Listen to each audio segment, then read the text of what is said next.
시편 7편은 다른 시편들과는 달리 구체적으로 어떤 상황에서 쓰여진 시라는 것이 언급되어 있습니다. 시편 7편의 표제를 보면 다윗이 베냐민인 구시의 말에 대하여 여호와께 한 노래라고 설명하고 있습니다. 그런데 베냐민 사람 구시는 성경 어디에도 나타나지 않습니다. 시편 7편의 분위기로 추측해 보면 사무엘하 16장 5절 이하의 상황과 연결될 수 있을 거라고 생각하는 사람들이 많이 있습니다. 사무엘하 16장의 상황은 다윗의 일생에 가장 치욕적인 순간이었습니다. 아들인 압살롬이 반란을 일으켰고 다윗은 맨발로 감람산으로 도망쳤고 요단 계곡으로 향했습니다. 아들에게 쫓기면서 목숨까지도 위태로운 상황에 처한 다윗의 심정은 하늘이 무너지는 것과 같았을 것입니다. 이러한 위기의 상황에서 바후림이라는 곳에 이르렀을 때 베냐민 지파의 시므이라는 사람이 나타나서 다윗을 저주하기 시작했습니다. 베냐민 지파는 초대 이스라엘 왕인 사울 왕이 속한 지파였습니다. 아마도 그 당시에 베냐민 지파 사람들 중에는 다윗이 사울의 나라를 빼앗은 것이라고 생각하는 사람들이 많이 있었을 것입니다. 시므이는 사무엘하 16장 7절부터 8절까지 이렇게 다윗을 저주하였습니다. 피를 흘린 자여 비루한 자여 가거라. 사울의 족속의 모든 피를 여호와께서 내게로 돌리셨도다.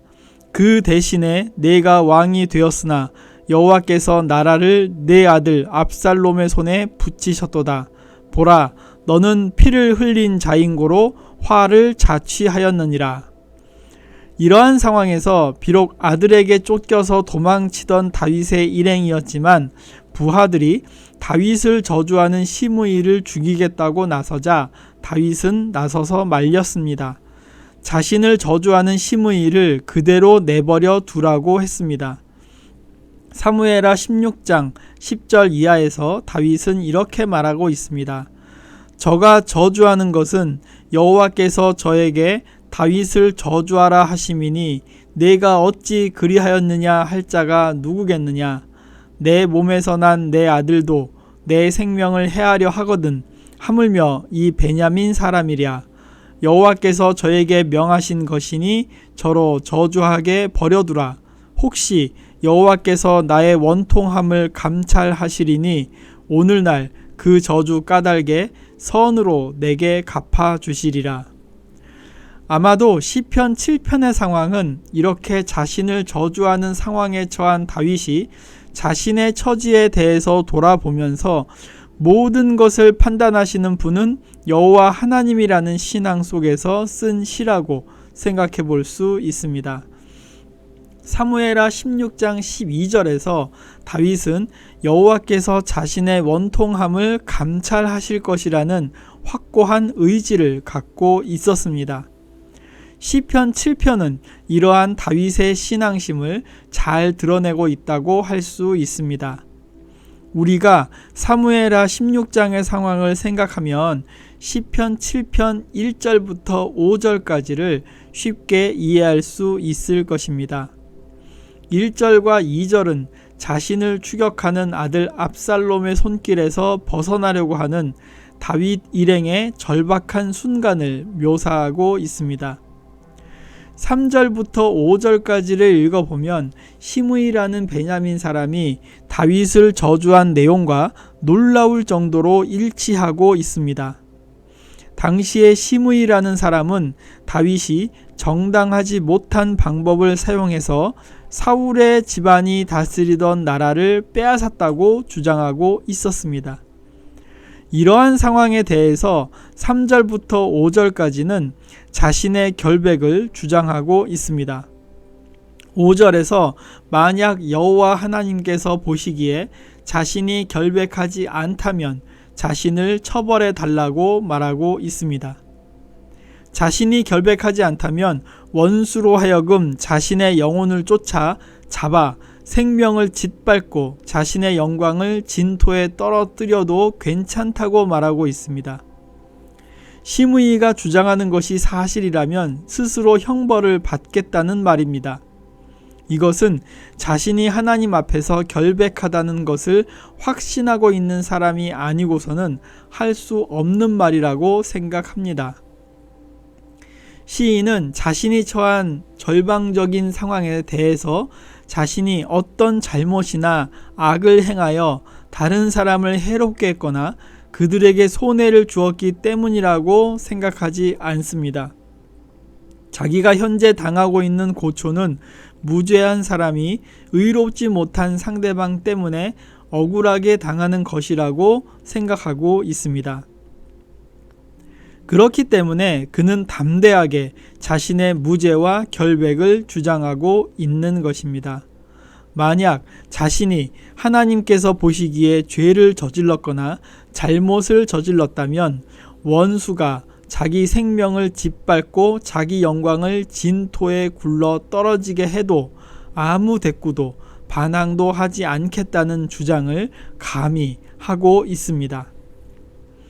시편 7편을 쓴 다윗은 세상적인 가치관과 분쟁 가운데서 오해받고 저주받는 자신에 대해서 오로지 자신의 결백함을 밝혀주실 분은 하나님이라는 믿음을 가진 위대한 신앙인이었습니다.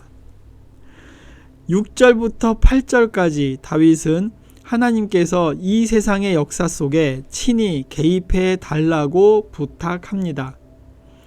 여호와는 자신을 위해서 일어나시고 대적들의 노를 막으시고 나를 위해서 깨어 심판하시는 분이라고 6절에서 말하고 있습니다. 그리고 8절에서는 그 심판의 기준에 대해서 언급하고 있습니다. 하나님께서는 시인인 다윗의 의와 성실함을 따라 판단해 주실 것입니다. 9절에서 악인의 악을 끊어버리고 의인을 세우시는 하나님은 사람의 심장을 감찰하신다고 말하고 있습니다. 10절에서 다윗은 자신의 방패가 마음이 정직한 자를 구원하시는 하나님에게 있다고 말하고 있습니다. 11절에서 하나님을 의로운 재판장이라고 말하며 하나님은 매일 분노하시는 분이라고 고백하고 있습니다. 저는 이 시편 7편의 6절부터 11절까지를 읽으면서 이 시를 쓴 다윗의 신앙이 놀랍기도 하고 한편으로는 무섭다는 생각도 해보았습니다. 너무나도 대담한 신앙 고백입니다. 우리는 과연 이런 신앙 고백을 할 수 있을까요? 하나님은 우리 각 사람의 의와 성실함을 따라 판단하시는 분입니다. 그리고 하나님은 각 사람의 심장을 감찰하시는 분입니다. 그리고 하나님은 정직한 사람을 구원하시는 분입니다. 그러한 하나님 앞에 우리가 과연 당당하게 나설 수 있을까요?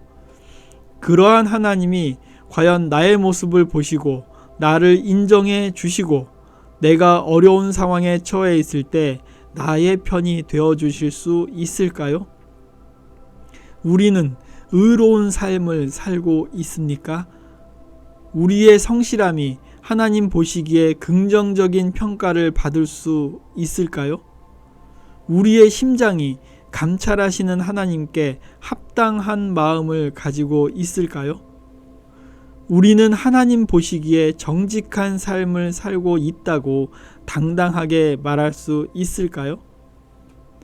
우리는 시편 7편 6절부터 11절까지를 두렵고 떨리는 마음으로 읽어야 하겠습니다. 그리고 이 부분을 담대하게 고백한 다윗의 신앙 고백이 오늘 우리의 신앙 고백이 되게 해달라고 기도해야 하겠습니다. 하나님께서 나의 결백과 의로움을 위해서 깨어 일어날 수 있는 신실한 신앙을 가져야 하겠습니다. 세상 사람이 모두 나를 대적하여도 하나님께서는 내 편이 되실 것이라는 신앙을 가지는 동시에 내 편이 되시는 하나님께서 원하시는 삶을 살도록 노력해야 하겠습니다.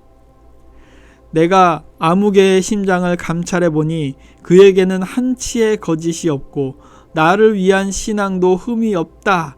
이렇게 인정받는 우리가 되어야 하겠습니다.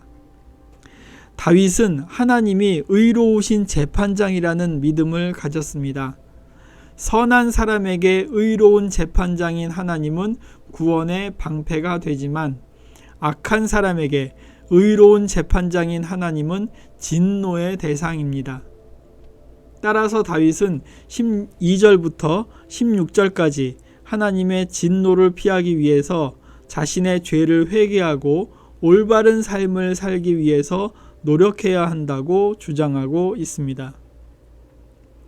당시의 상황과 오늘날의 상황이 크게 다르지는 않을 것입니다.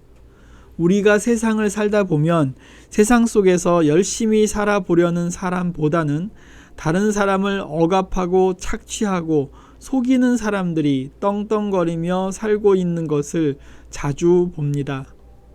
법보다는 주먹이 가깝다는 말도 있지만 요즘의 세상은 법이 모든 사람들에게 평등한 것이 아니라 돈 없는 사람과 있는 사람을 구분해서 법이 적용되는 것 같습니다. 아무리 커다란 잘못을 저질러도 돈과 권력이 있는 사람에게는 솜방망이 처벌이 내려지고 돈 없고 백 없는 사람은 조그만 잘못을 저질러도 무거운 처벌을 받는다는 것이 상식이 되어 버렸습니다. 이러한 상황 속에서 아무리 정직하게 살려고 해도 뜻대로 풀리지 않는 사람, 올바른 삶을 살고 싶어도 주변의 상황이 자신을 비참하게 몰고 가고 억울하게 오해받고 손가락질을 받는 사람들에게 시편 7편은 위로와 위안을 주고 있습니다.